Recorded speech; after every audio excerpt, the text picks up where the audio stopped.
Hello, my name is Mohamed Noor, and I am a professor at Duke University. I'm very excited to be talking with you about genetics and evolution.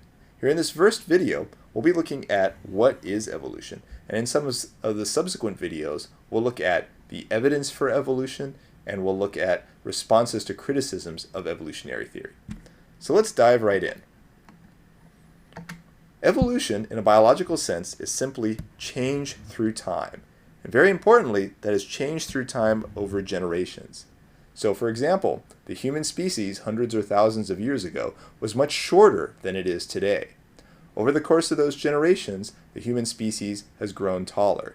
That change is an evolutionary change. In contrast, I used to be a baby, now I'm an adult. That change is not an evolutionary change because it happened within an individual. That change is development instead. Now, one common source of confusion is the distinction between evolution and natural selection. Evolution, as I mentioned, is simply change through time. Natural selection is one driving force of evolution. It can be one reason that evolutionary change happens. But importantly, it is not the only reason evolutionary change happens. Later in the course, we'll talk about other forces that drive evolutionary change. But let's start by looking at one famous case of evolution by natural selection. A classic example of evolution by natural selection is that of the peppered moth, Biston betularia. I have here a picture of two of these. There's one peppered-looking one that's mostly white with little black flecks, and one black form over here. It's often referred to as melanic. Which of those is harder to see on that tree? Probably for most of you, the peppered form is a little bit harder to see because it blends in with the color of the tree and the spotting pattern of the lichens that are growing on the tree. In contrast, this black one is very easy to spot. Not only is it easy to spot for you, but it's also easy to spot for hungry birds looking for a tasty moth treat. As a result of this, the black forms tended to get eaten much more than the white forms, and in 1848, nearly all the moths that lived tended to be peppered. Now things changed with the Industrial Revolution, that trees were blackened and a lot of the lichens died. So instead of having this form be the camouflaged form, all of a sudden the black form had an advantage on these new black trees. Because of this change, 98% of the surviving moths were now black, and the peppered forms were largely gone. This was not a change in the color of individual moths. What happened is the offspring of the black moths were able to survive because they could hide. They were better camouflaged. Meanwhile, the offspring of the peppered moths were not so lucky, and they got eaten up by a lot of the birds. So this change from being nearly all peppered to nearly all black in this species is referred to as industrial melanism. That is change in the coloration of a species to a darker form in response to pollution in the environment caused by humans. This happened not just in the peppered moth, but in a wide array of insects and other species. This process continued until about 1952. In 1952, in Great Britain, we had what was referred to as the Great Smog. The Great Smog brought in a ton of smog, as you would guess, that sat over the city of London for weeks on end. Tons of people died from this. This was a terrible amount of pollution. This picture is taken in broad daylight. It was incredibly hard to see. Ambulances didn't run. And in fact, it was even seeping into homes and performance venues. A lot of theaters closed because even inside the theater, so much smog had come in you could no longer see the stage. As is typical with a lot of politicians, it took a disaster before they could actually act. And what we had in Great Britain was the passage of the Clean Air Acts in 1956 and 1968. The passage of these acts cleaned up a lot of the environment. What you saw happening then was those trees that had previously been blackened were able to get cleaned off, and a lot of the lichens on them started to grow back. In response to this change in the environment, we also had a change in the peppered moth. So this was a case of evolution from white to black, and now from black back to white. This picture shows the change in the fraction of moths that were black over time.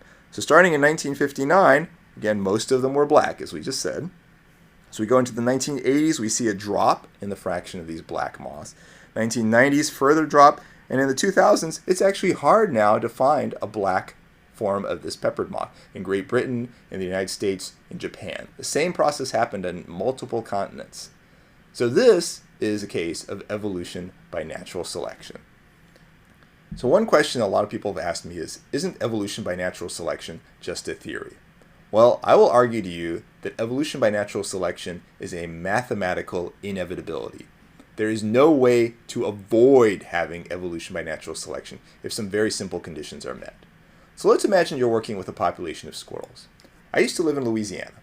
Every April, we'd have an explosion of baby squirrels all over the place. There'd be baby squirrels running around in the yards, on the sidewalks, and kind of unfortunately for some of them, out into the streets, where they'd often get hit by cars, sometimes by me. This was very unfortunate for the squirrels, as you can imagine. Now let's imagine that you're looking at a population of squirrels of two types. Let's say there's a type A that runs randomly and is likely to run out into the street, or possibly, not running into the street. And let's imagine there's also a type B that fears asphalt, so they avoid going into the streets. There would be an advantage to the type B offspring because they're much less likely to get hit by a car if they don't go out into the street. So let's say that on average, the type A squirrels have one offspring and then they pass away, whereas the type B squirrels have on average two offspring before they pass away. So we'll start a population with half type A, half type B, and let's see what happens. And we're assuming that type A individuals have type A kids, type B individuals have type B kids. After one generation, these type A individuals each have one offspring, so we have now a new population of 100 type A squirrels. The B ones, as I said, are each having two offspring, so these 100 produce 200 kids. So what's happened? Instead of having 50% B, all of a sudden now we're 66% B. It's 200 out of 300. So let's go another generation. Well, these 100 have another 100 for babies. These 200 would have how many? They'd have 400 because, again, each of those 200 has two babies. We're assuming, again, the parents pass away. So we've gone from 66% to 80%. 400 out of the total of 500. Finally, generation 3, 100. And over here, we have 800 squirrels. So we've gone from 80% now to 89%. That is evolution by natural selection. We see this change over time, over generations, very importantly, from 50% type B to 89% type B over the course of 3 new generations. I hope you enjoy the next video.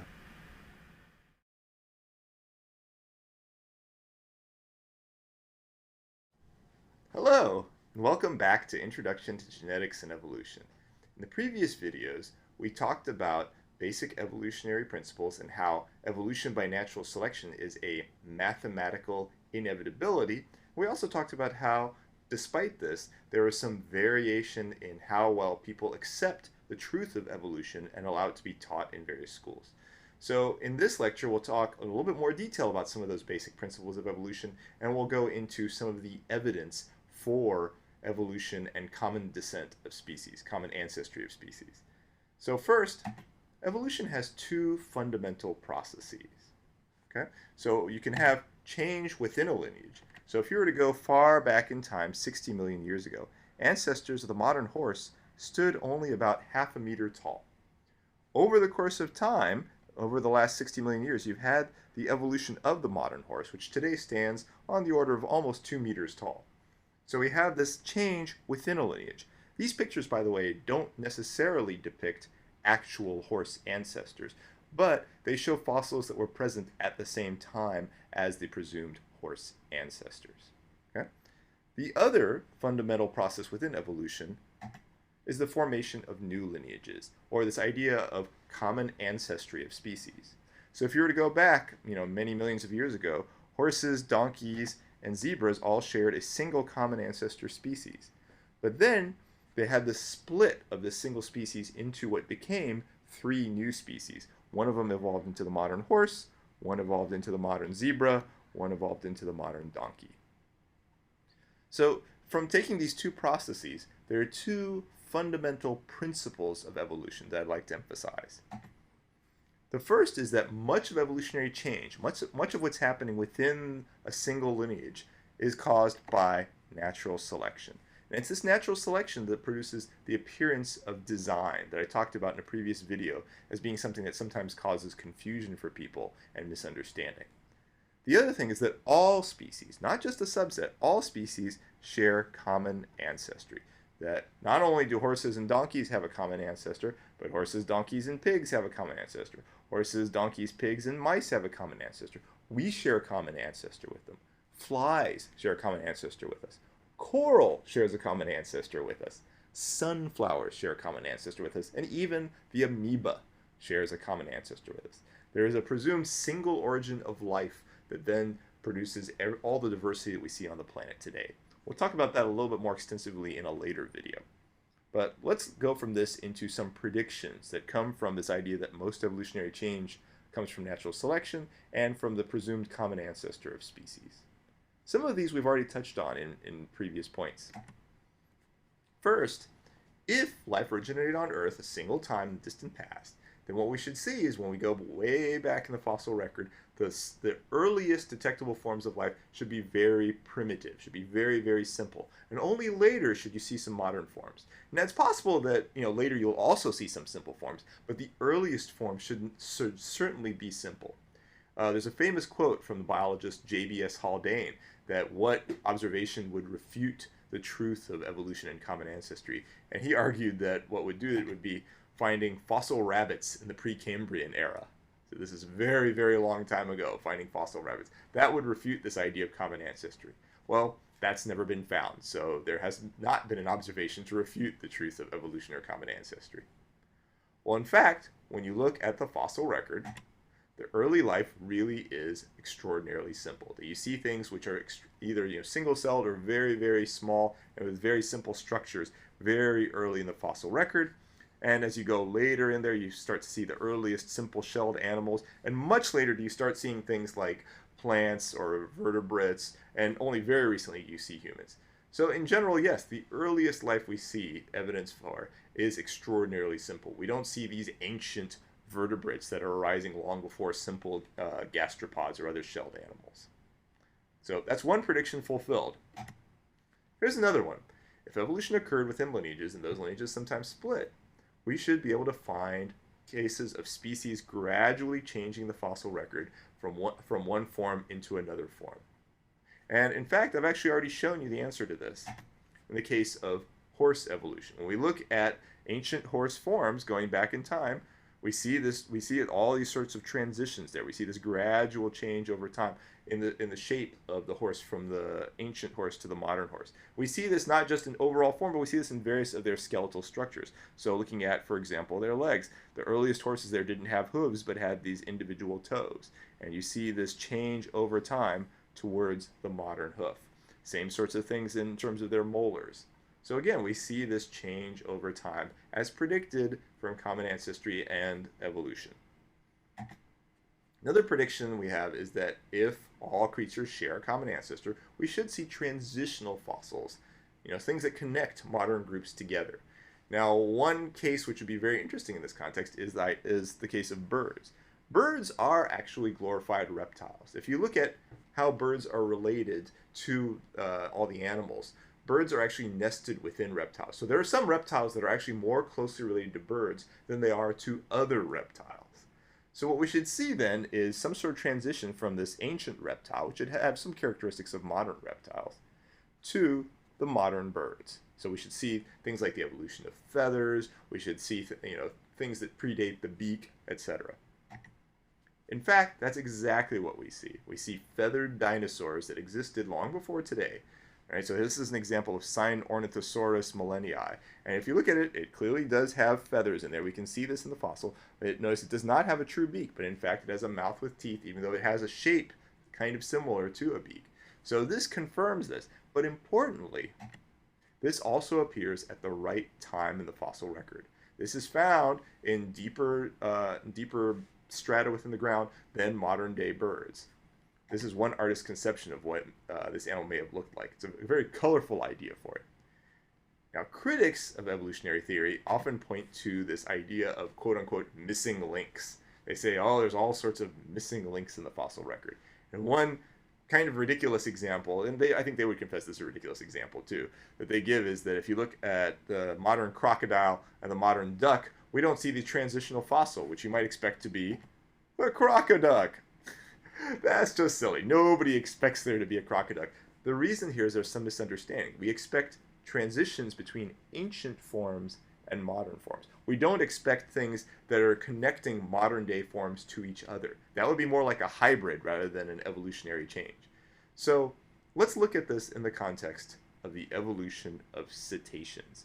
Cetaceans are these large marine mammals like dolphins, porpoises, whales, etc. Now these are thought to evolve. These are mammals. They breathe air. They're thought to have evolved from land-dwelling mammals. So, they would share an ancient common ancestor with, for example, the hippopotamus, as you see in this picture. Now, if you go back in time, back to, say, 1970, so not very far back in time, there were not a lot of fossil connections between the cetaceans that we see, those living water-dwelling mammals, and land-dwelling mammals. We have one example here, the Dorudon. Well, again, as we started going through the fossil record between 1970 and today, more and more transitional fossils were found. So I'll click through a few of these quickly. You don't have to know them. You don't have to know their exact names, but just to illustrate the point of finding these missing links over time. 1979, we have this form found. 1993, another transitional form. 2000, another transitional form. 2001, another transitional form. 2007, another transitional form. Now, importantly, these actually really fill in a lot of the gaps that we see in the evolution of modern cetaceans. Some of these forms, such as this one right here, were found around 40 million years ago. A lot of these other forms date back to about 50 million years ago. So we see eventually these forms that have characteristics of land-dwelling mammals, but also have some of the characteristics of these aquatic mammals. And they're found at ancient times in the fossil record around the time you would expect these evolutionary changes to have happened. So there are not actually so many missing links as people would have you believe. There are some still missing, but that doesn't mean they don't exist. That's a very important point. So I talked so far about a few predictions of common ancestry and evolution over time, driven especially by natural selection. Let's change gears a little bit, and let me talk about some retrodictions. So these are observations that support the idea of evolution and common descent, but they won't necessarily have been things that we predicted ahead of time. That when we see them, they support this idea, but if we didn't see them, it doesn't necessarily mean that they don't support it. So these are things that are consistent with the idea of evolution by natural selection and common ancestry of species. One great example coming from this idea of cetaceans coming from land-dwelling mammals is vestigial organ, and specifically the vestigial hind limb bones of a gray whale. Gray whales don't have legs sticking out of their back, yet we see these hind limb bones there. This is very difficult to explain, except in the context of common ancestry, that ancient forms related to the modern whales actually did have these hind limbs. And over time, they lost the hind limbs, but a couple of the bones have actually persisted over time. So this is a vestigial organ. It serves no known function in the modern gray whale, but it is something indicative of its evolutionary history. Here, by the way, is a picture of Jerry Coyne pointing at the hind limbs at a museum in Harvard. By the way, I should point out a lot of the examples I'm giving here are taken from a presentation by Jerry Coyne and are discussed in his book, Why Evolution is True. Another example related to vestigial organs is vestigial genes. These are genes that we see in our genome or the genomes of other species, but they don't work. They actually have some sort of disruption, so they don't actually produce the proteins or the structures that they do in other taxa when they're normally functioning.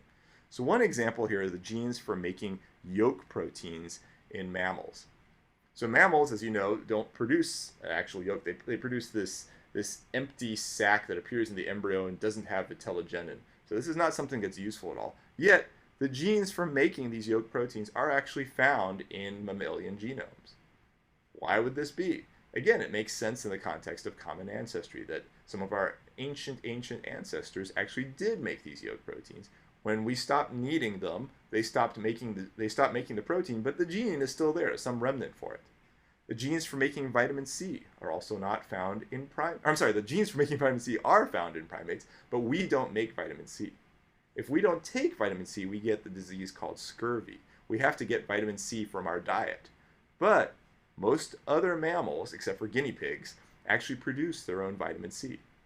Now, we have the genes for making vitamin C, but they're broken. So why would this be? Again, it's indicative of this change over time, that we have ancestors that actually did make their own vitamin C, and then there was an evolutionary change that made us stop doing it. The last one I'll mention is olfactory receptor proteins, that we primates are definitely lacking a lot of olfactory proteins that a lot of other mammals have. We can't smell nearly as well as a lot of other mammals. Yet, those proteins, the genes for making them, are still found in our genomes. They just don't work. Let me talk about another set of retrodictions. These are related to biogeography, basically where animals are found or where plants are found in the world. Well, what we see in terms of biogeography is that when you look at very isolated oceanic islands, they tend to have many native birds and insects, but they lack amphibians, mammals, or freshwater fish that are native to those islands. Now, why would this be? Now, if life just spontaneously arose in multiple places, you'd think it would be just as likely to arise spontaneously in a continental area as in an oceanic area. But you don't see these particular forms in these very isolated areas. Well, there's two explanations. One is that, life spread across these continents, and the only forms that are found on these isolated oceanic islands are the ones that could get there, right? The ones that were able to fly over there. The alternative hypothesis is that mammals or amphibians can't live well in these oceanic islands. Well, we can test, and we have in fact tested unintentionally, the latter hypothesis. Mammals and amphibians have been introduced to isolated oceanic islands, and they do extremely well sometimes. Here are two examples from Hawaii. The cane toad, which was also introduced to Australia, which is both a continent and a very large island. It has done extraordinarily well there. This is an amphibian. It went in there. It's destroyed tons of the native fauna that are present on these islands. So clearly, it's okay. The Indian mongoose shows an example of a mammal that was introduced to Hawaii, and again, killed off a lot of the native fauna, and it's a big pest species there. But they can live on these oceanic islands.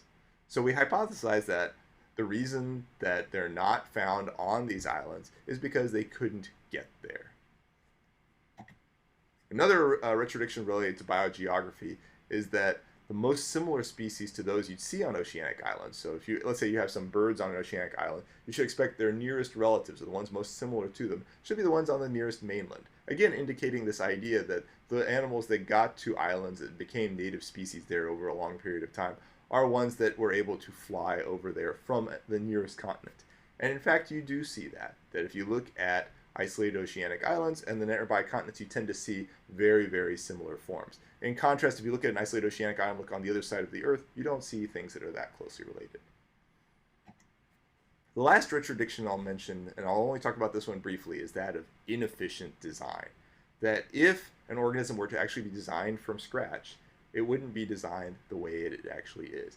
However, when you think of it in the context of being cobbled together over time from evolution, it does make a lot more sense. Now, one example that's often raised in this context is that of the laryngeal nerve that comes off the vagus nerve.